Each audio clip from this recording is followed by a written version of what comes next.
Hello my dear students, welcome to computer science class. Let us continue with our chapter, that is overview of computers. In our previous video class, we have discussed about the evolution of computers, wherein we had discussed about the Leibniz calculator. The Leibniz calculator was being invented by Gottfried Leibniz in the year of 1650, and then we had seen about the Jacquard's loom. The person known as Joseph Mary Jacquard, he actually invented a powered loom that was incredibly, it could weave on the punched wooden cards, that is with the text as well as the pictures. Therefore, it was being considered as the first ever read-only memory device. Then we have discussed a very important machine, that is about the difference engine, which was being invented by a great British mathematician and an engineer called as Charles Babbage, which was able to perform the differential equations. Later, Charles Babbage developed mechanical digital computer referred to as an analytical engine, which is also called as mechanical computer. So this analytical engine laid the foundation for the today's modern computers. Okay, therefore the Charles Babbage has been referred to as father of computers. Next we have seen the world's first programmer, that is Lady Ada Lovelace, because she has written the first ever computer algorithm, and she worked along with the Babbage's analytical engine. Okay, so Lady Ada Lovelace was a programmer. She actually predicted the computer in future could perform many other tasks apart from the calculations. Lastly, we had discussed about the tabulating machine, which was being invented by the Herman Hollerith. So in order to count the population of USA, it was being invented.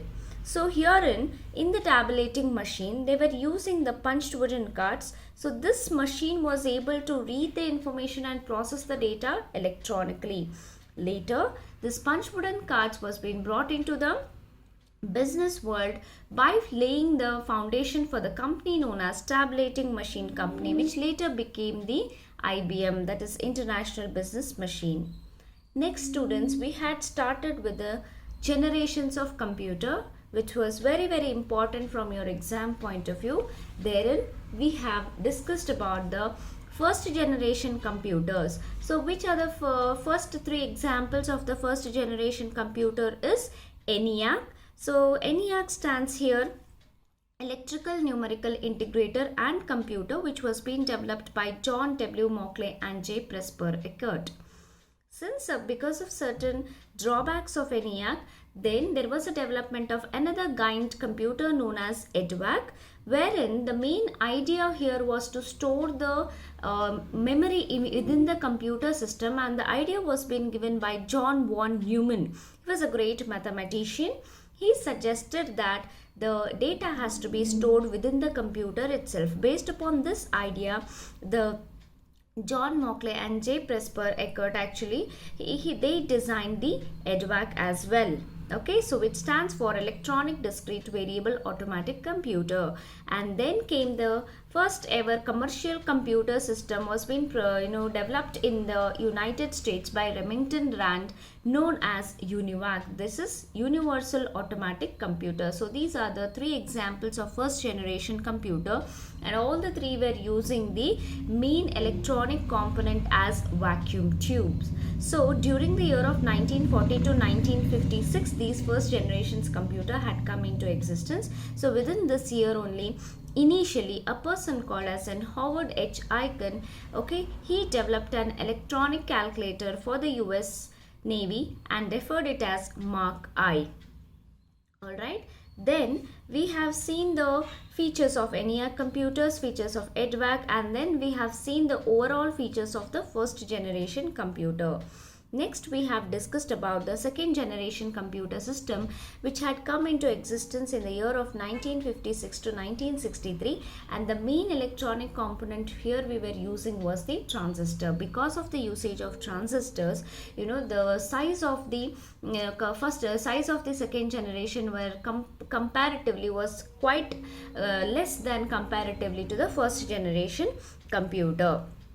Okay, and then we had discussed about their unique features of second generation. Next, we had discussed about the third generation computer systems which had come into existence between 1964 to 1971, which was extensively using the integrated circuit. So integrated circuit was been actually developed by an engineer called as Jack Kilby, okay, which replaced the transistor. So there was a dramatic change in the terms of speed of the computers, and therefore it had more speed and efficiency of computers, and they were more reliable. Here hardware failures were quite negligible here, and from the third generation mini computers were being introduced, wherein keyboards and monitors were being usually used for the input and output purpose. Now we are going to discuss about the fourth generation computer system, that is the present generation what we are using. A person called as a Ted Hoff, he actually developed the microprocessor. Can you see this one? Okay, he developed the microprocessor called as Intel 4004.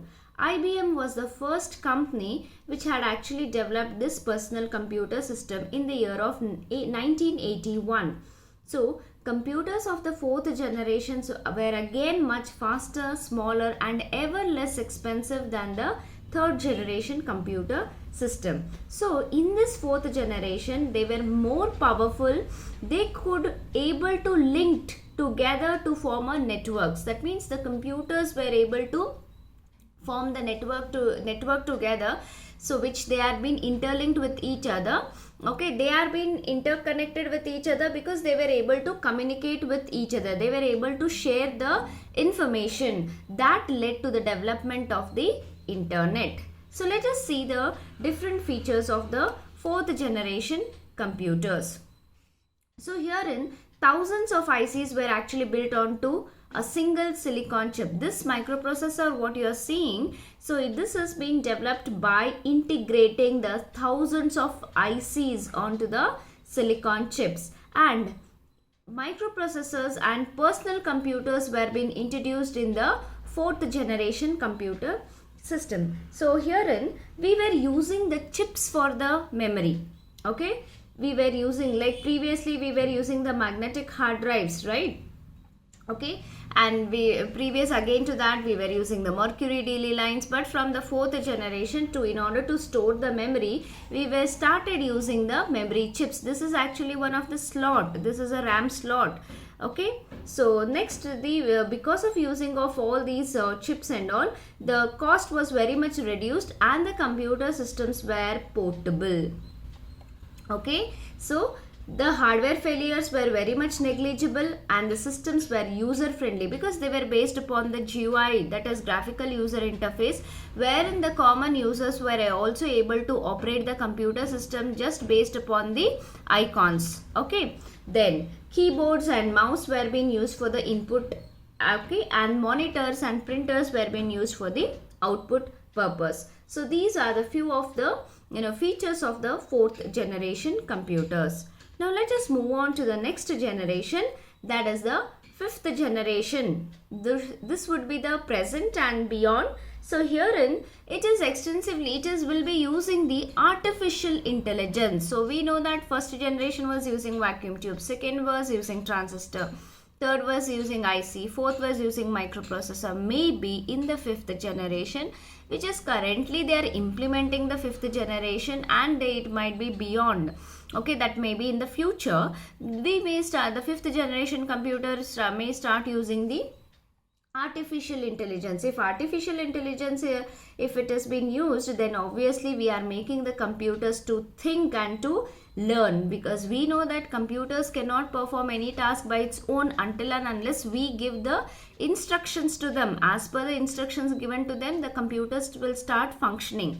All right, so here when in the fifth generation, voice and touch might be expected as the primary means of the input. You can operate your system just by the voice as well as the touch screen. Okay, then let us see one by one what are the different features of fifth generation computers. So herein they'll give a lot of importance to the development of storage technology.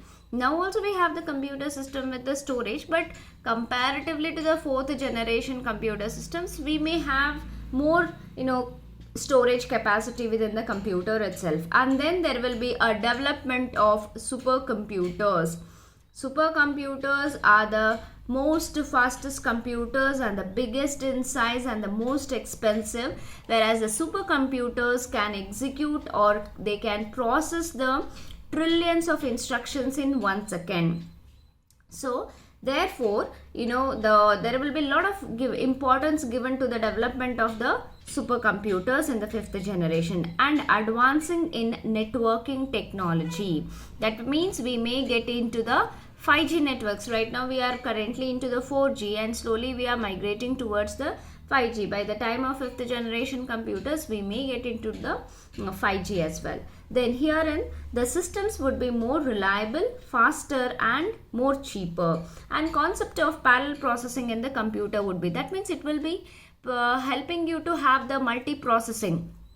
Okay, simultaneously you can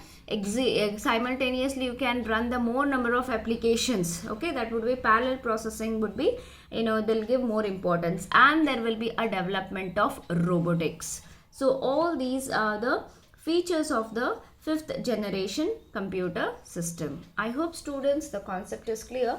So from the generations of computer system, a very important questions you may get. So explain the features of the 5th generation computer system and what is the main electronic component of 5th, 4th, 3rd, okay, 2nd as well as the 1st. So usually on the generations of computers you may expect any 5 marks questions. Now let us move on to the next topic, that is the classification of computer. So this is again a very important topic here. Let us see how the computers are being classified.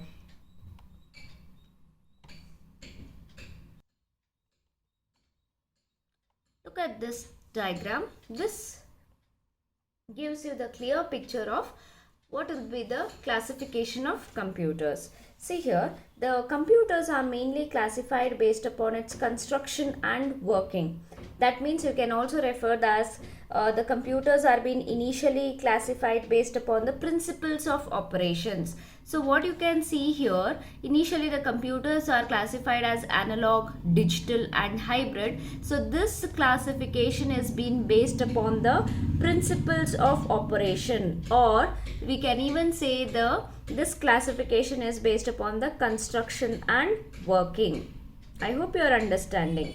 Then again further, the digital computer is being classified in the form of purpose wise and size and performance wise, wherein again the purpose wise computer systems are being classified as special purpose and the general purpose. Now this is a classification based upon the usage. Okay, if they are asking for you to give the classification of computers based upon the usage, then you should write only about the special purpose and the general purpose classification. Okay, now again next, if they are asking for based upon the classification of computers based upon the size and performance, if they are asking, then you should give the classification about the microcomputers, mini computers, mainframe computers and the supercomputers. So this is how the classification of computers. Initially the computers are divided into based upon principles of operation, that is analog, digital and hybrid, and digital are further classified based upon its usage. So usage will be based upon purpose wise or based upon the size and performance wise the computers could be used. So the one question they may ask just for 2 marks, if they are asking for give the classification of computers, then you can draw for this particular diagram. If in briefly they'll ask you for 5 marks question, give the classifications of computer based upon size and performance or based upon the principles of operation, then you need to draw this particular whatever the question they are asked for, this particular diagram, and briefly you need to mention about the features of micro, mini, mainframe and supercomputers. Now let us discuss the classification of computers based upon the principles of operations. So the first we have to discuss is about the analog computers. So these analog computers, if you look at this, here computer computations are being carried out based upon the physical quantities such as voltage, length, current, temperature, etc. So these analog computer system actually measure the physical quantities. So the devices that measure the physical quantities are being referred to as analog computer systems. If you are able to see this clearly, these are the analog computer system that wherein the computations, in the sense calculations, are being carried out on the physical quantities. Okay, such as examples for the analog computers might be the voltmeter, speedometers, okay, thermometer. Alright, so this analog computer, actually works on the continuous range of values, okay, with the minimum and maximum value. These computers will be usually operating by measuring rather than counting, isn't it? You are able to, measure the length, you are able to measure the voltage. We cannot count, right? We can measure the temperature. So herein all the calculations takes place in parallel, and hence these analog computers are much faster. See, analog information is mechanical here because, and it has a very limited accuracy. That means whatever the results are being generated by these analog computers are limited in its accuracy because they are mechanical in the nature, in the sense the results are being dependent on the machine. Alright, so therefore these analog computer will give you approximate results since they deal with the quantities that vary continuously. See, temperature, pressure, current, they keeps on continuously varying, right? Therefore they gives the approximate results. Electronic analog computers are extensively used in the chemical plants for monitoring the temperatures, for monitoring the pressure, for monitoring the voltage. These computer systems, they may also use in scientific and industrial application, students, like such as nuclear power plants. There analog computers may be used, or they may be used in ice factory, food factories or chemical factories in order to maintain the physical quantities. So these are some of the features related to the analog computers. I hope the concept is clear. Now let us move on to the next. That is, you can see the examples of analog computers. Alright, so the first thing what you are able to see this, these signals are analog signals, and the later one what you are able to see, this is a digital signal. Okay, so in the digital computer systems, okay, they will always be dealing with the binary numbers, that is in terms of zeros and ones. Alright, so these are the analog devices, example for analog computers, wherein they are measuring in terms of, they are measuring the pressure, they are measuring the, speed. Alright. Now let us move on to the next discussion, that is about the digital computers. So what we are using presently, the computers, they are all the digital computers wherein they actually work upon the discrete data. So usually the digital computers operate with the information, that is in terms of numbers which are being represented in the digital form. So it uses actually the binary numbers such as zeros and ones for its calculation. Other than this, computer cannot understand any other languages. So each digit, what zeros and ones I said, each digit is being referred as an bit. That means 0 is also referred as bit, 1 is also referred to as bit. So all the data will be represented in the series of zeros and ones in the digital computer system, and even the operations and the calculations will be carried out based on these binary digits itself, which are called as bits. The digital computers here are much faster than comparatively to the analog computer system, and they are more accurate. These digital computers are extensively used in the business and scientific application. The digital computers are actually made for both the general purpose and the special purpose. So usually the special purpose computer systems are extensively used for the scientific purpose. I hope you are able to understand what is the analog computer, digital computer. Now let us move on to the Hybrid computer. What is this hybrid computer? Hybrid computers, they utilize the best qualities of both the digital as well as the analog computer. That means they are the combination of both the analog as well as the digital computers. So now these hybrid computers, they are capable of accepting the input and output both in terms of digital as well as the analog signals. Now these hybrid computers, they have the speed of analog computers and have the accuracy of digital computers. So as I said, analog computers will be very fast and the accuracy there it will be limited because they are machine dependent, the analog computer system. Alright. Okay, therefore the digital computers have higher accuracy comparatively to the analog systems. So wherein these hybrid computer uses analog, they can convert the analog to digital and digital to analog. They can convert the data. So these hybrid computers are extensively used for the specialized task. That means specialized task in the sense they are being developed for intended specific purpose. Alright, so hybrid computers, where exactly these are being used? They are extensively used in the hospitals where analog part is being responsible for measuring the patient's heartbeat or you can say blood pressure, okay, temperature, where the measurements will be taken in terms of analog and they will be converted in terms of numbers. The operations, but here in the hybrid computers, the operations will be carried out in the digital fashion in order to monitor the patient's condition. I hope you are understanding. Therefore, the hybrid computers are being extensively used in the hospitals in intensive care units.